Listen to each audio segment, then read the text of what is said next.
60 साल बाद सरकार में धमाकेदार वापसी। अब 7 राज्यों में कांग्रेस या गठबंधन के साथ कांग्रेस सरकार में। दोस्तों, जब भी बीजेपी की किसी जीत की बात होती है तो खूब बात होती है, चर्चा होती है, जो कि होनी भी चाहिए। भाई, सबकी जीत की चर्चा होनी चाहिए।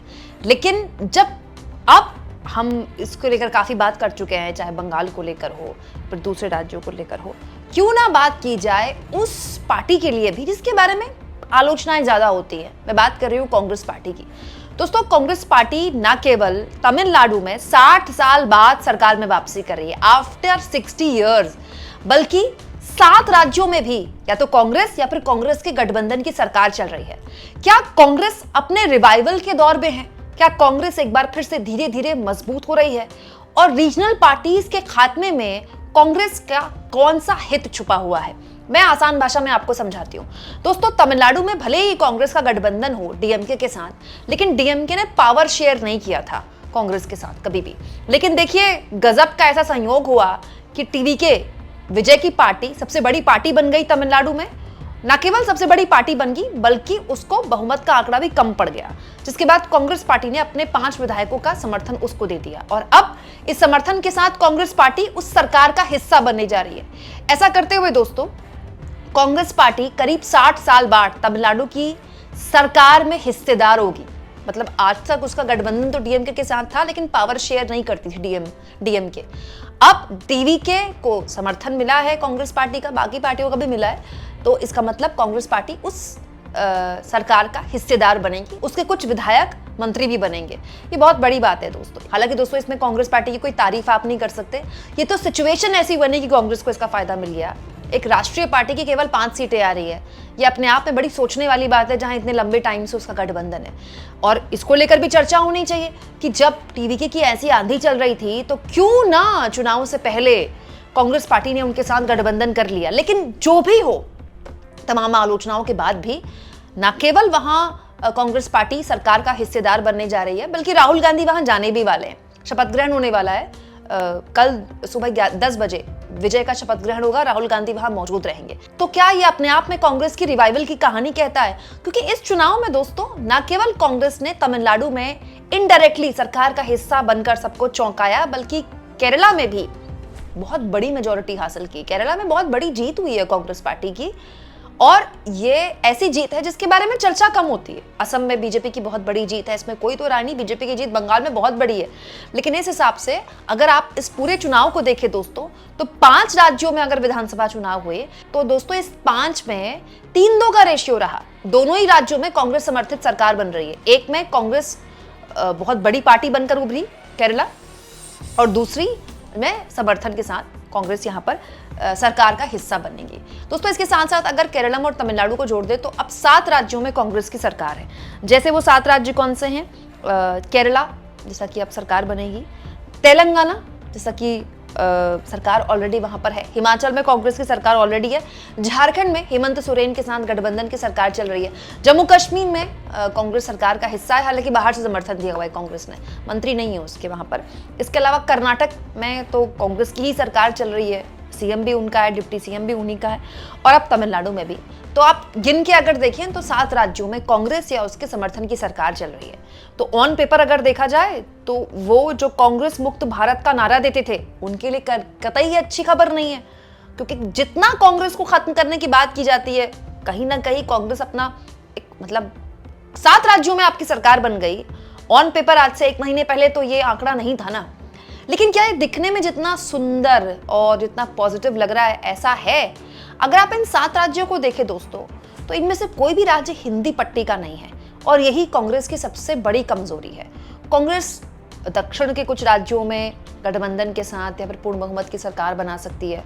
कांग्रेस कुछ और राज्यों में अपनी मौजूदगी दर्ज करा सकती है, लेकिन किसी भी हिंदी पट्टी के राज्य में कांग्रेस की मौजूदगी नहीं है, हिमाचल प्रदेश को छोड़कर। ये वो राज्य हैं दोस्तों जहां कांग्रेस का जनाधार हुआ करता था। राजस्थान में अदला बदली करके कांग्रेस आती थी हर 5 साल में, कभी बीजेपी कभी कांग्रेस, तो कांग्रेस आती थी। और राजस्थान में कांग्रेस की सरकार ही नहीं है लंबे वक्त तक। अशोक गहलोत लंबे वक्त तक उसके सीएम रहे, 10 साल सीएम रहे हैं कंटिन्यू अशोक गहलोत। लेकिन कांग्रेस का संगठन वहां क्या कर रहा है, कैसा कर रहा है, मुझे नहीं पता। इनफैक्ट राजस्थान वो राज्य है जहां पर लोकसभा चुनाव में कांग्रेस ने बहुत अच्छा परफॉर्म किया है। मध्य प्रदेश वहां तो कांग्रेस का ऐसा सुपड़ा साफ हुआ है कि कांग्रेस पता नहीं कभी वापसी कर पाएगी कि नहीं कर पाएगी। वो एक फोर्टिस बन गया है।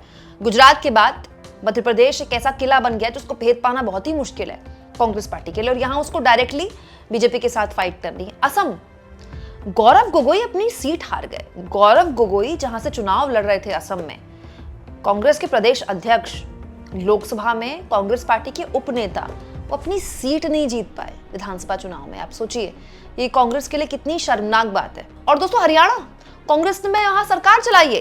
दोस्तों भूपेंद्र सिंह हुड्डा ने 10 साल सरकार चलाई है, लेकिन कांग्रेस की वहां पता नहीं कब वापसी हो पाएगी कि नहीं हो पाएगी, और आने वाले वक्त में कांग्रेस वहां बच पाएगी कि नहीं बच पाएगी। तो बड़ा सवाल यह है कि कांग्रेस का वजूद हिंदी पट्टी में सफाई के बाद कैसे टिकेगा। अगर आपको राष्ट्रीय राजनीति में वापसी करनी है तो आपको हिंदी पट्टी में अपने विधायक सांसद दोनों बनाने पड़ेंगे, क्योंकि ऐसा करके ही आपकी लोकसभा और राज्यसभा में स्ट्रेंथ बनेगी। और ये आपको कैसे करना है ये आपको देखना है। अब दोस्तों कांग्रेस पार्टी कहती है कि संस्थाएं बीजेपी के पास है, चुनाव आयोग बीजेपी के पास है, बीजेपी के पास मीडिया है, लेकिन अब जो है यही है। इन्हीं हालातों में कांग्रेस पार्टी को परफॉर्म करना होगा। और ऐसा तो है नहीं कि कांग्रेस पार्टी परफॉर्म करके नहीं दिखा रही। भाई केरलम में किया ना, तो अगर केरला में कुछ हो सकता है तो फिर बाकी राज्यों में क्यों नहीं हो सकता। दूसरा और एक और बड़ा सवाल, इन राज्यों में जहां पर कांग्रेस पार्टी की सरकार है, बहुत कम ऐसे राज्य हैं जहां पर कांग्रेस डायरेक्टली बीजेपी से जीती है। डायरेक्ट फाइट जब भी कांग्रेस की बीजेपी से होती है, कांग्रेस कमजोर पड़ जाती है। कांग्रेस को ये सोचना पड़ेगा कि डायरेक्ट फाइट में कांग्रेस बीजेपी के आगे टिक क्यों नहीं पाती है। हालांकि इन चुनावी राज्यों के नतीजों से एक और संकेत मिले हैं। सबसे बड़ा संकेत कि त्रिपुरा के बाद अब केरला से भी वामपंथियों का गढ़ खत्म हो गया है। मतलब अब देश में कहीं भी वामपंथियों की सरकार नहीं बची है। इसके अलावा दोस्तों पश्चिम बंगाल में एक रीजनल पार्टी यानी कि टीएमसी का सफाया हो गया। मतलब एक बहुत बड़ा सेटबैक है टीएमसी के लिए। पता नहीं उनकी पार्टी पश्चिम बंगाल में ममता बनर्जी अपनी पार्टी कैसे बचा पाएंगी। राज्यसभा के लोकसभा के सांसद कब पाला बदलने, आज के दौर में कुछ भी नहीं कहा जा सकता। विधायक कब बदलने, ऑपरेशन लोटस तो कभी भी हो सकता है कहीं भी। तो ये जाहिर तौर पर ममता बनर्जी के लिए तो एक सेटबैक है, लेकिन रीजनल पार्टीज जब कमजोर होती हैं तो राष्ट्रीय पार्टियों के लिए एक विकल्प होता है। रीजनल पार्टीज जब कमजोर होती हैं तो राष्ट्रीय पार्टियों के इर्द गिर्द समेटती हैं अपने आप को। जैसे एग्जाम्पल है ममता बनर्जी और उनके भतीजे आज भी अभिषेक बनर्जी कुछ महीनों पहले तक कांग्रेस पार्टी से बात भी करने को राजी नहीं थे। कुछ महीने पहले जब कांग्रेस पार्टी ईवीएम की बात कर रही थी तो अभिषेक बनर्जी ने एक बाकायदा मीडिया से बात करते हुए उसको बड़ा झाड़ दिया था कि मैं नहीं मानता कि ईवीएम में कोई गड़बड़ी हो सकती है। आज अभिषेक बनर्जी भी वही बात बोल रहे हैं, ममता बनर्जी भी वही बात बोल रही है कि ईवीएम लूट ली, काउंटिंग मिल ली। और अब ममता बनर्जी अब कह रही हैं कि मेरी राहुल गांधी से बात हुई, मेरी सोनिया गांधी से बात हुई, मैं इंडिया गठबंधन को मजबूत करूंगी एक आम नागरिक की तरह।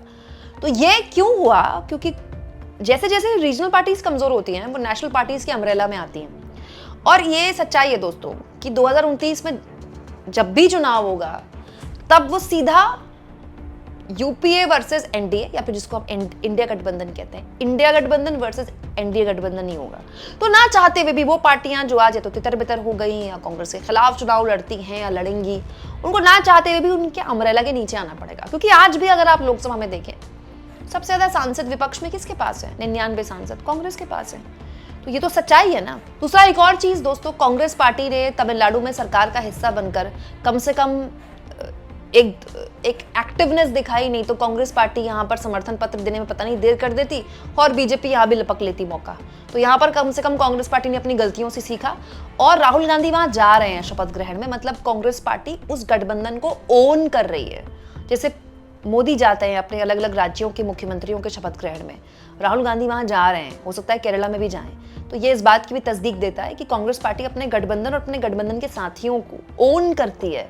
जहां वो सरकारों का हिस्सा बनती है वहां ओन करती है। जम्मू कश्मीर में भी शपथ ग्रहण हुआ था तो राहुल गांधी गए थे। लेकिन फिर भी दोस्तों कोई कुछ भी कहे, 7 राज्यों में भले ही कांग्रेस पार्टी समर्थन से अपनी सरकार बना रही हो, और दोस्तों तमिलनाडु जैसे राज्य में 60 साल बाद वो सत्ता में मतलब अपने दूसरे बड़े सहयोगी के जरिए ही लेकिन सरकार का हिस्सा बन रही है, ये उसके लिए बड़ी जीत हो सकती है।